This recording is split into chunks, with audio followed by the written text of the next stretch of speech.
something for you. Excuse me, you need to pay attention. Thank you.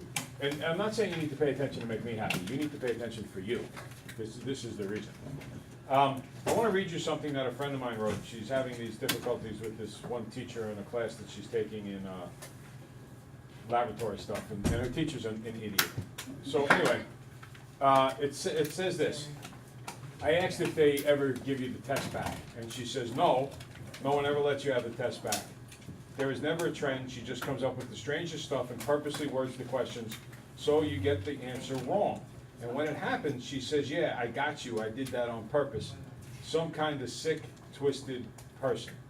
And then she says, sometimes she asks things you have not really discussed, but maybe she happened to mention it, half a word, and then you keep asking questions, or she gets a detailed question about it.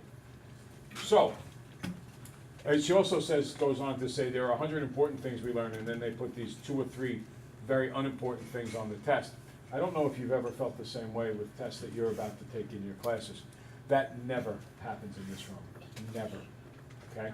If you ever don't do well on a test, it is 100% your fault. It really is. No, it is, and I'm going to explain to you why, okay? The reason is because the questions I've been giving you the last couple days, plus the pre-tests on Monday and Tuesday, are going to look exactly like the questions on the test.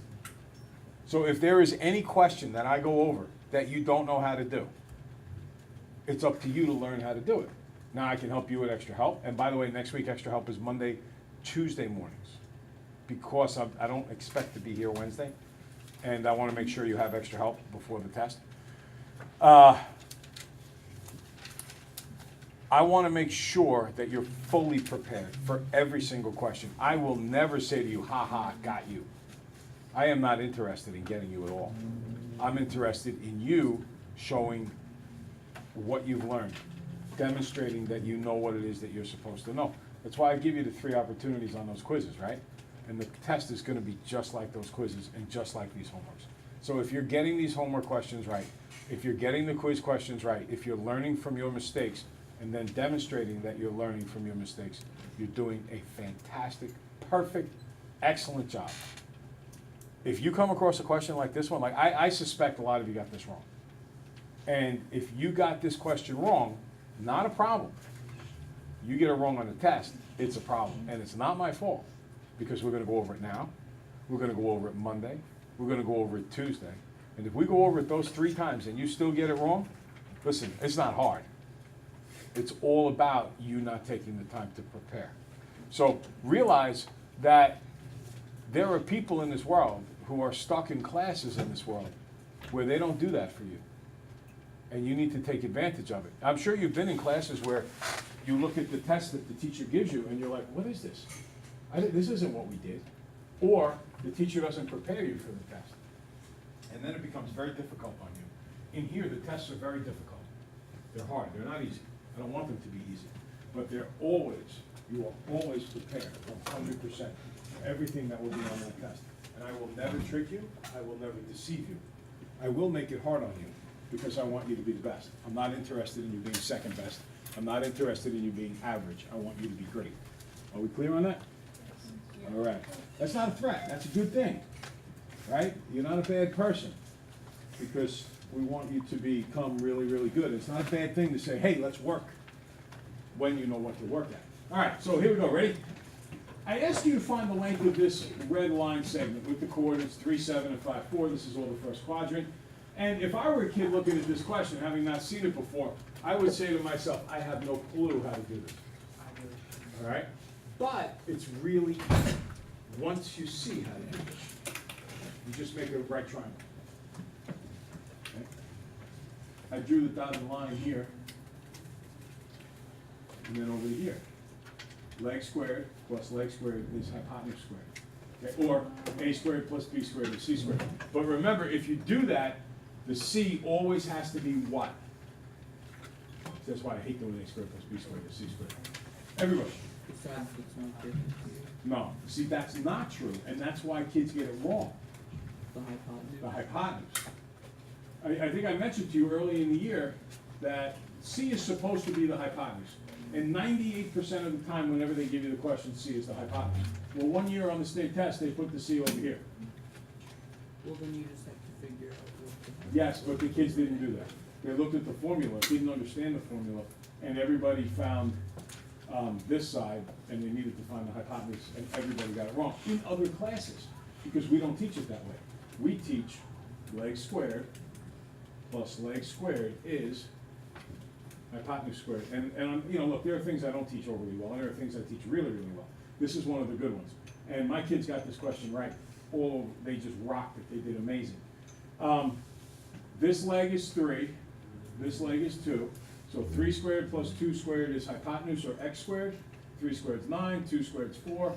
Equals x squared. X squared is 13. I square root both sides, and I get that x is the square root of 13. Okay? Any question on that? Kaylee? Like when you're writing the answer, should you write like square root of 13 actually like right at the actual number? First off, that is the actual number, okay? It's a really weird kind of number called an irrational number. And if you convert it to a decimal, you're actually getting an approximation of the decimal. You're not getting the exact value. Now, I don't have a lot of time to explain that now. We come back to it a little later in the year when we get a little deeper with this. But I'll just say this. Do you know how pi doesn't exactly equal 3.14? It's really close, but it doesn't exactly equal 3.14. And if you hit the pi button, it fills up the whole screen.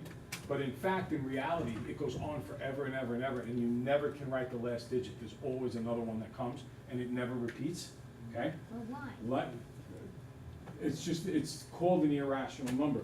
And there are 2 primary types of irrational numbers. The first one is pi, and the second is any square root that doesn't work out perfectly. Like the square root of 16 is rational because it's 4. The square root of 100 is rational because it's 10. The square root of 13, irrational, just like pi. Go ahead. Wouldn't the square root of wouldn't the square root of a number be rational if it was like the same digit over and over again? If it repeated, but when the only way that a square root would work out to be that would be if it happened to be a rational number. Like the square root of 100 is a rational number. And the square root of, here's one for you that would repeat over and over again. Ready? The square root of 16/9. What's the square root of 16, everybody? 4. The square root of 9? 3. And if you do 4 divided by 3 on your calculator, it'll tell you 1.3 repeating. So it is possible to do what Anthony mentions, for sure. But if I get something like just the square root of 13, that one would be irrational. Okay. And, you know, that's a little bit of an inadequate explanation. It's a quickie explanation, but when we have a part of the year later on where we get into much more involved stuff. Yes? Do we write just square root of 13? Or That's it. Just write. Perfect. The answer? That's it. Just that simple? Yup. Okay. That's it. You're perfect. Now, if I wrote in the question, round your answer to the nearest 10, then I would square root it on the calculator and round off. Yes? How do you make a fraction on the calculator? Parenthesis, numerator divided by denominator, parenthesis. Sarah E. asks a great question. She says, how do you put a fraction in this calculator? The way you do it, there is no ABC fraction button like there is on a scientific calculator. So the way you do it, there's only one way to do it. You have to put parentheses. There are 2 numbers that always go in parentheses in a graphing calculator. Negatives, fractions. Parenthesis, if you want to write 1/2, parenthesis, 1 divided by 2, parenthesis. And that's how you write a half in there. Yes? I mean, I'm not sure if this applies to the school's calculator, but mine, you could just do alpha and then F1. And it's alpha F1. Yeah, I don't know anything about that. So it could be, and yours could be a later No, not version. that We do a lot of TI-83s. Yeah, mine would be So they may have adjusted it a little later on. But that technique of parenthesis, numerator divided by denominator, parenthesis, always works. And it is quick. Okay, ready? Let's rock this out. If f of x is 5 to the x power, evaluate f of 3. And the whole class said? Oh, that stinks. And the whole class said? What? We're on number 1 on the do it. -5.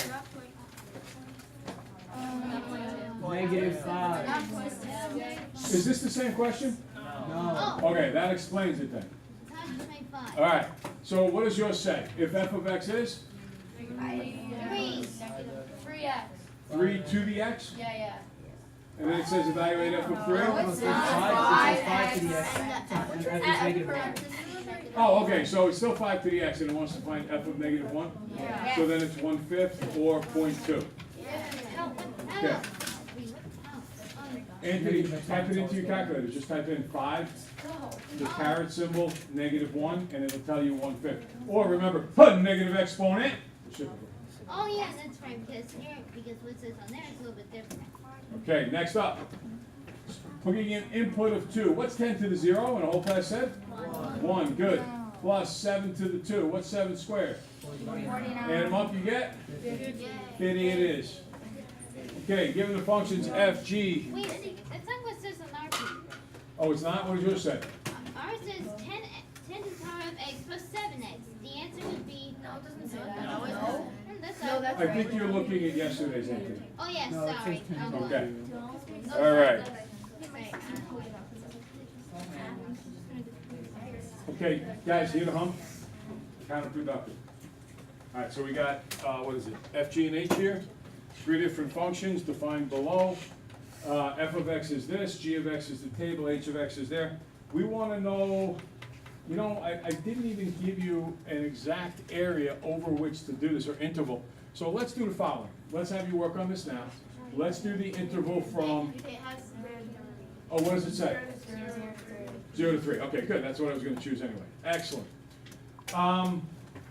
0 to 3 here. We'll do this one first. Remember, rate of change is the same thing as slope. Change in y over change in x. 8 minus negative 2. Right, because this is g of x is the same thing as y. So I do my subtraction here. 8 minus negative 2. So then I have to do the same order. 3 minus 0. And I get 10 over 3. Now, I know that looks a little awkward, but let's just leave it for now, okay? Next up, let's do f of x is 2x squared plus 3x minus 1. First, I substitute in the 0, then I substitute in the 3. If I plug in a 0, I love 0 so much. 0 plus 0 minus 1, negative 1. And I plug in the 3. Remember, we have to do the exponent first. Now, you could type it into the calculator, 2 times 3 squared plus 3 times 2 minus 1. I'm just not a calculator guy. So 3 squared is 9, times 2 is 18, 3 times 3 is another 9, so that's 27, minus 1 is 26. Yes, Kaylee? Ours is a 5. It's not a 3. Oh, this is a 5 in yours? Yeah. All right, so that's still negative 1, but that'll affect this one. 9, 18, 40, 39. And as far as what the slope goes, I'm going to get 39 minus negative 1 over 3 minus 0, so slope, aka rate of change, 40. Wouldn't it be 32? Let me see. 3 squared is 9, times 2 is 18, 5 times 3, oh yeah, it is 32. Yo muy malo. So this is 33, 33 over 3 is 11. Okay, next up. Let me make it up right now, ready? Oh, knock it off. Get lost. That's right. Okay. So you know this is the point 0, 1, and this is the point 3, 7. Go ahead, find the rate of change for that one. And then put them in order from whatever it said, least to greatest to greatest to least, I don't even know.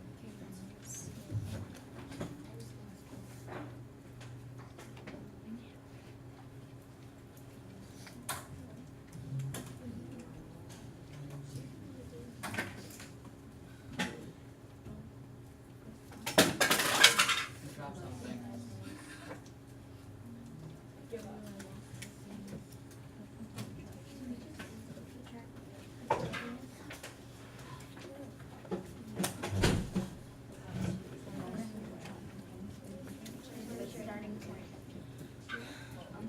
Okay. Now, again, following up on our work. Change in y over change in x. 7 minus 1, 3 minus 0, 6 over 3, 2. So, did it ask for least to greatest or greatest to least? It just asks what's the least rate. Oh, it just said which one is least? What's least? 11, 10 over 3, or 2? Those. 2. Very good. So, this function here, which is, I believe, h of x, is going to be the one that has the least rate of change. Any questions?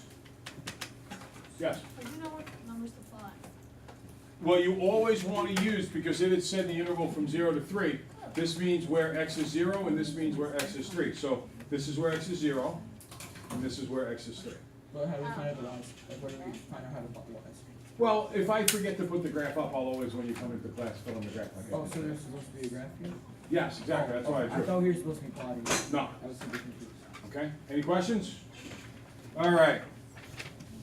Now, I work with some kids in the high school doing some tutoring, and I was at one house last night, and they use bracket notation like crazy. This kid's in 11th grade, he's taking trigonometry. And they, everything was bracket notation all over the paper. So you really do need to know this. Parenthesis on the left, staple on the right. Parenthesis left, staple right, choice D. We good? Is that on your paper? I don't know why our papers are different. Oh, the negative 3 is equal to? X, the less than is just changed.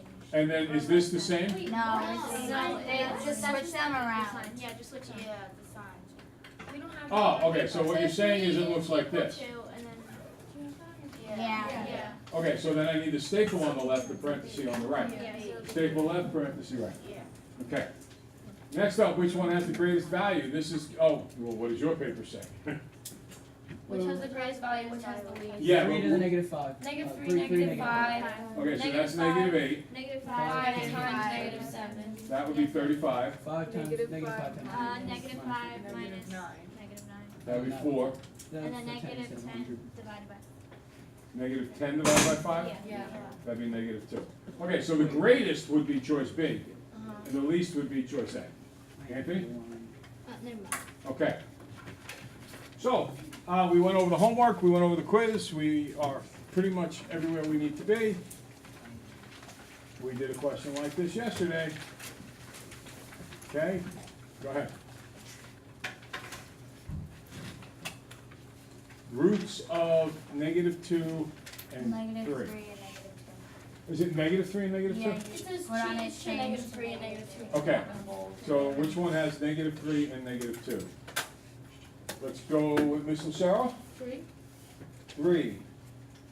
No, that would have -3 and +2. I want -3 and -2. Ant?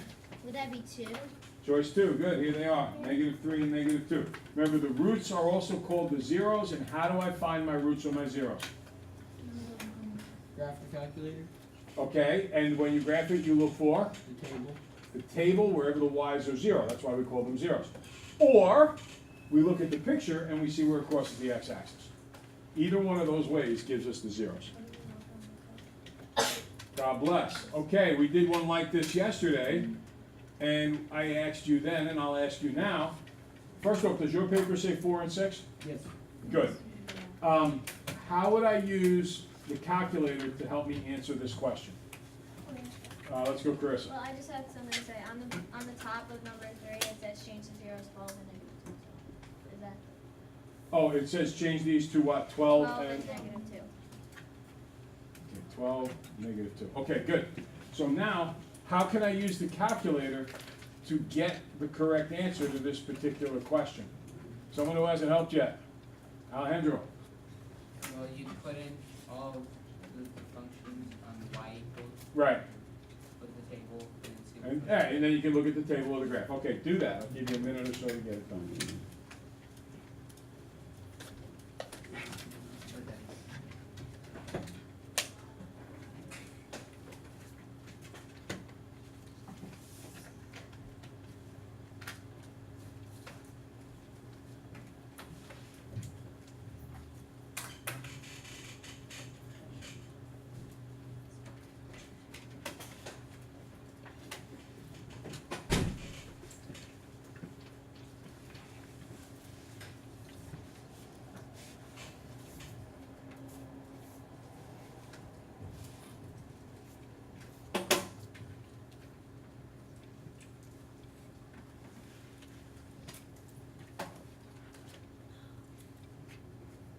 Okay, anybody think they have the answer?